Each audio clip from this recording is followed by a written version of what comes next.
May pinadala ang Viva Films, buksan natin. So yan, nakasulat, a film by Michael Red and para to sa movie na Lilim, to Tortang Hotdog. Naka-attend ako ng early screening nito and gagawa ko to ng review soon. Yan, buksan na natin. Tada! Uy, sino yan? Katakot to. So ito yung mga laman niya, isa-isahin natin. Yung unang bubungad sa'yo is ito. Basta, siya yung aabangan nyo sa may movie, siya yung halimaw dito. Next, ano to? Ano to? Maskara? Ay, yung maskara ata. Ano sa tingin nyo? Ganito ba? O ganito? So, tanggalin natin ito muna saglit. So, ito yung tsura niya sa loob. Ito isa-isahin natin ngayon. Ayan. This is, ito, kandila. Ayan. So, lilim, lavender. Kandila siya. Ayan, lilim. Milil. Ay, may sipon ako. Hindi ko maamoy. So, ayan, lilim. Ayan yung tsura niya sa loob. Ayan, kandila siya. Ano to? Ito. Ano to? Tote bag? Ayo, tote bag. Damn! Gusto ko yung ginamit nilang font. Medyo naaalala ko yung sa mga Nightmare on Elm Street, parang ganon. So, ito yung nakasulat, Hell is a place on earth. In other words, Road 10. Ito yung sa likod, Lilim. So, ayan, tote bag. Pwede rin sombrero. Para ako chef. T-shirt? Ayo, t-shirt. I love t-shirts.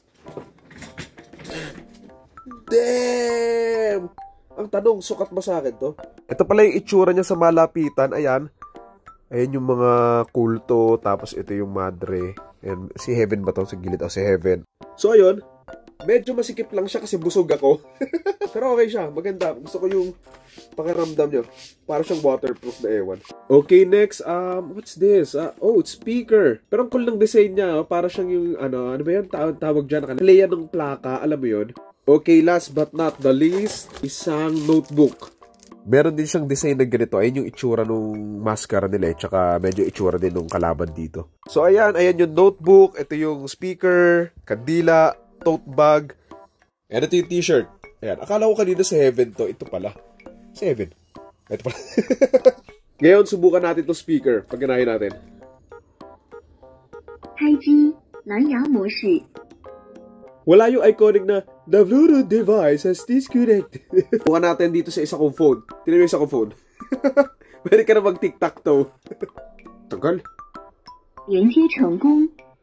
Ngayon ko lang din pala napansin, sa likod nito, meron nakalagay na QR code, tapos ayun daw yung papatugtugin. So, pakinggan natin. Let's see saan may QR code dito?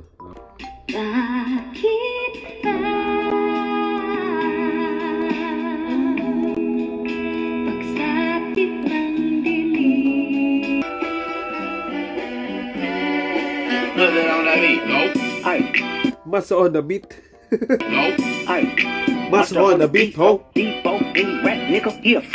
So, ayun. Ito na yung lahat ng laman nito. Yung t-shirt, suot ko pa rin.